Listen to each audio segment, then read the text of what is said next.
Here, serial entrepreneur, your podcast host, and of course, podcast coach. It is great to be with you today on, it's actually Sunday, October 22nd. And we have a great topic for you, but I want to thank you. Whether you're here at 10 to 11 in the morning, 10 to 11 at night,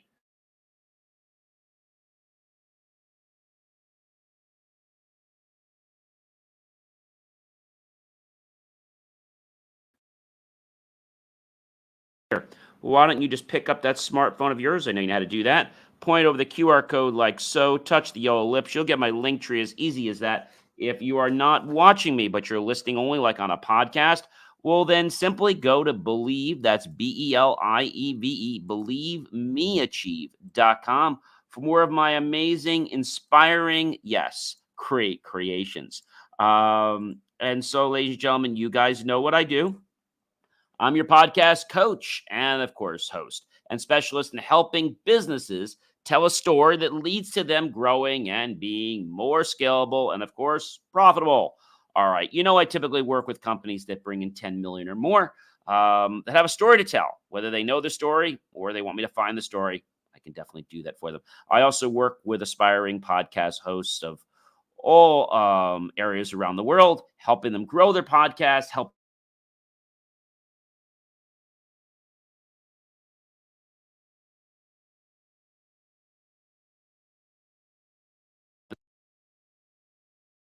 someone that's passionate and wanting to get that message out into the world. I think that is something that is so powerful, yet people don't do it. So I am grateful for all of you out there that want to do it because it is definitely very, very rewarding.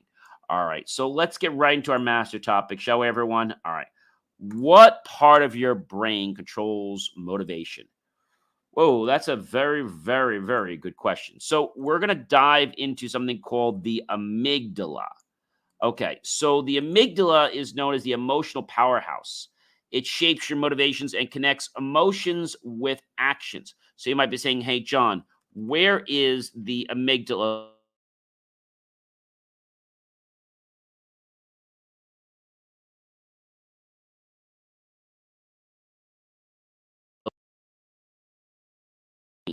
All right.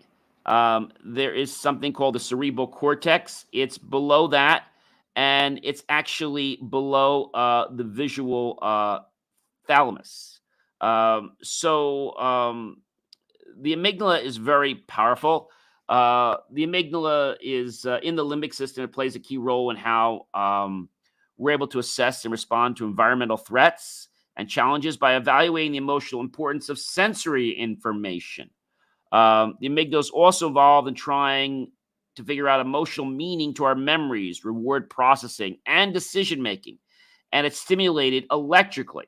And this is what will show aggressive behavior. And also, it is the part of our body that is able to do a lot of things, including take care of things like, how to respond to certain situations. So you might be saying to me, John, I'm still lost. Like, what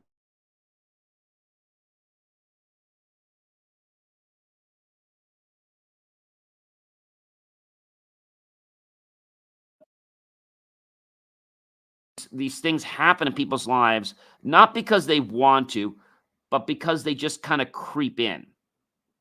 And so research has shown the amygdala contributes to more than just anxiety or fear. It plays a role, as we said, in the level of aggression, if any, teaches us how to learn through rewards and punishment. It can handle and use implicit unconscious memory, which can help you remember how to do certain things. It can be a key in social communication and understanding with social cues. It can help us with emotions that we connect, as I said, to memories. It can help us learn behaviors related to addiction. I think that's really, really key. So, thinking about the amygdala, that's a very big part. Let's talk about the nucleus accumbens. So, it's the heart of the brain's reward system, and it is the key to us experiencing pleasure and motivation. Now, the first thing you might say to me, John, is where is the nucleus accumbens. So the nucleus accumbens is a region in the basal forebrain, rostral to the preoptic,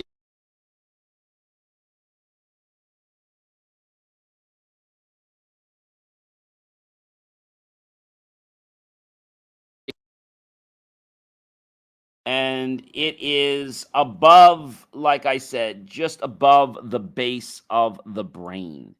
That's pretty much where it is.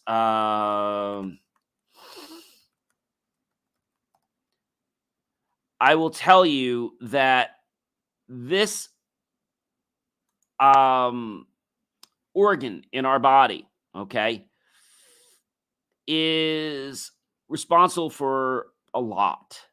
And if you're asking me, what does it do? Well, it does a lot. So let's think about that. It has a significant role basically in the cognitive processing of motivation, aversion, which is how we would stay away from something, reward, pulled toward, incentive,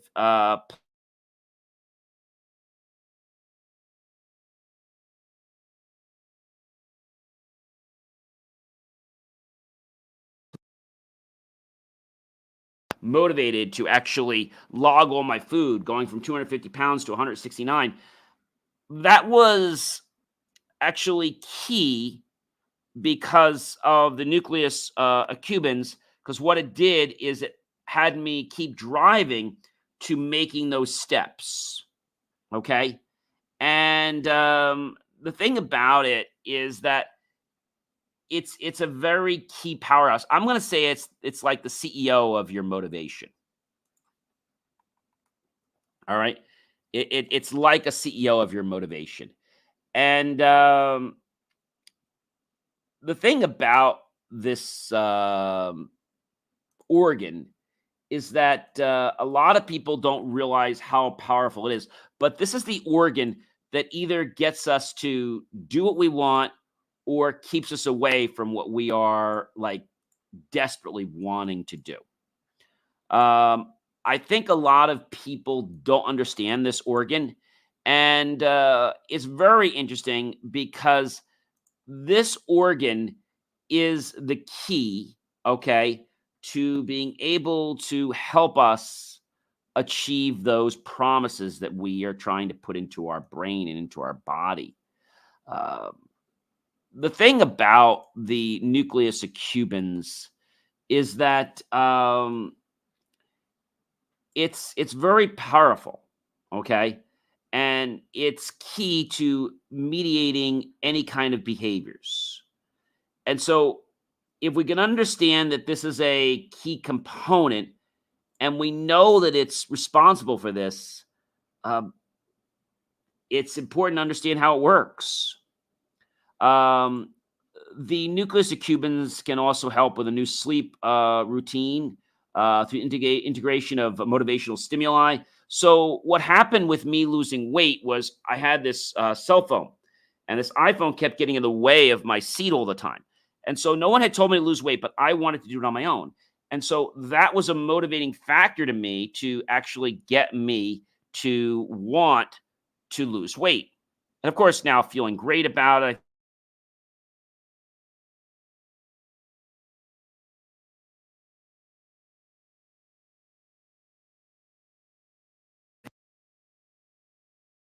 be a detriment to you. All right, so let's talk a little about motivation and learning. So, motivation and learning, there is a link between motivation and effective learning.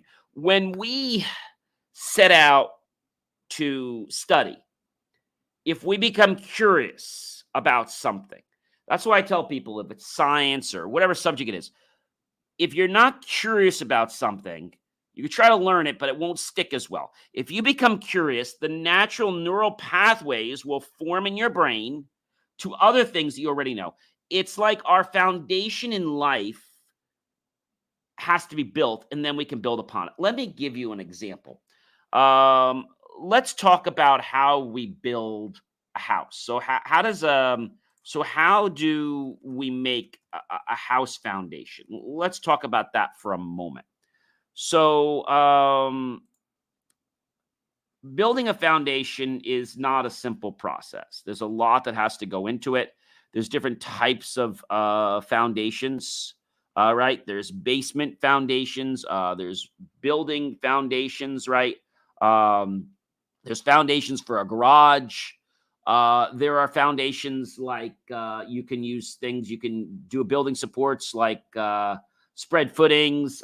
You can do pilings if you're on area where there's ground that's has a lot of erosion with dirt and whatnot. Maybe you're close to a water table.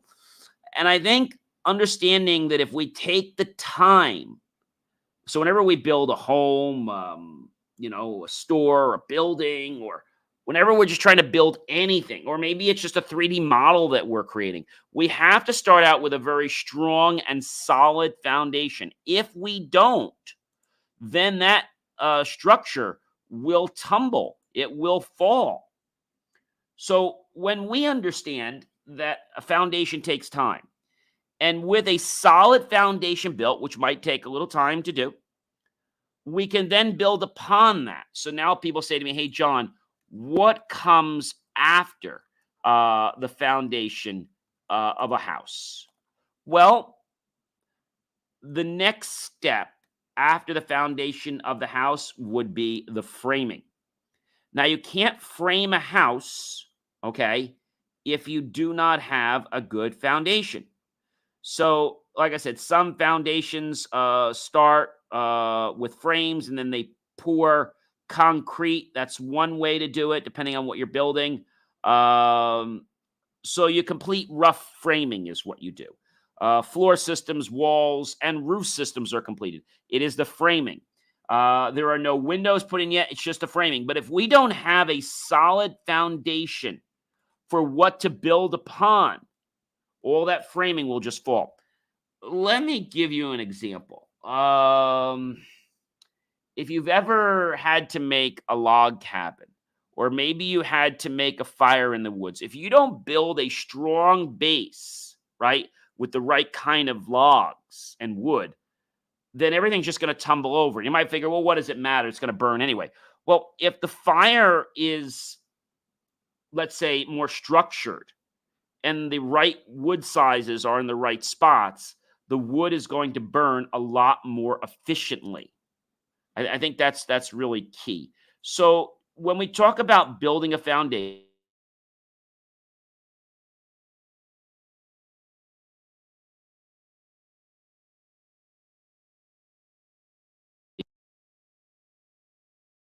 the types of foundations that we can have, right?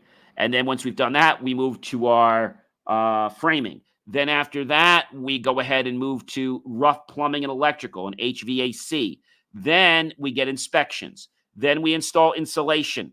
After we install insulation, we complete drywall and interior fixtures, and we start exterior finishes. Then drywall is hung and it's taped. After that, they spackle. Then we do interior trim, install exterior walkways and driveways, install hard surface flooring and countertops, complete exterior gratings, finish mechanical trims, install bathrooms, fixtures, etc. Install mirrors and shower doors. Finish any exterior landscaping, if any. Conduct final walkthrough before the house is considered finished. So there's a lot that goes into building a home or to any structure. So just like in our brain, if we start out with a good structure, then we can build upon that very high and have something that's going to last a very, very long time. But people that are in a rush to just throw something together will have a problem. If you don't use the right building codes, you could be affected by adverse conditions like flood and wind. So we have to make sure that when we build a strong foundation, it is going to be resistant to winds, to floods, meaning that it's built at the right level, meaning that the, let's say, structure is impervious to winds, that we've used the right grade for windows if it's a certain area where certain types of winds happen. So I think that's really important.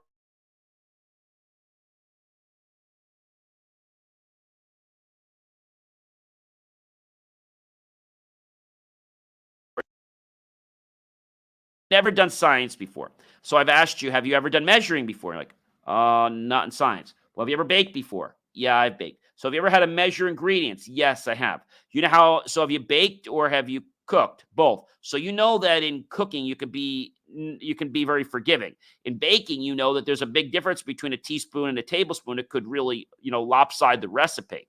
And what happens if you don't put enough eggs in? It may not bind. So now that I've got you to understand how measuring works from your world, okay, just like you measure in the kitchen for baking that, uh, let's say dough or pastry,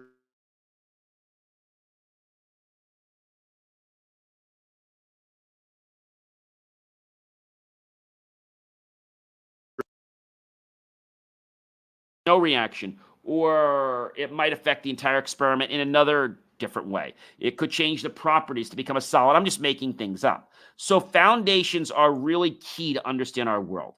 So, ladies and gentlemen, we have a lot more to talk about this week, but I hope you guys have appreciated this because we've got so much more to talk about. And remember, as we tap into more of these things, and the more that we understand these things, the more that we're starting going to become curious about them. And guess what? The more they're going to start responding in our life.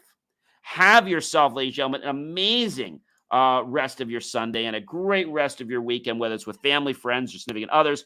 I hope that it's a relaxing day for you. And I hope that you'll choose to make this a great day for everyone and maybe for yourself to maybe start getting back on track, maybe setting some promises that you haven't done in a while.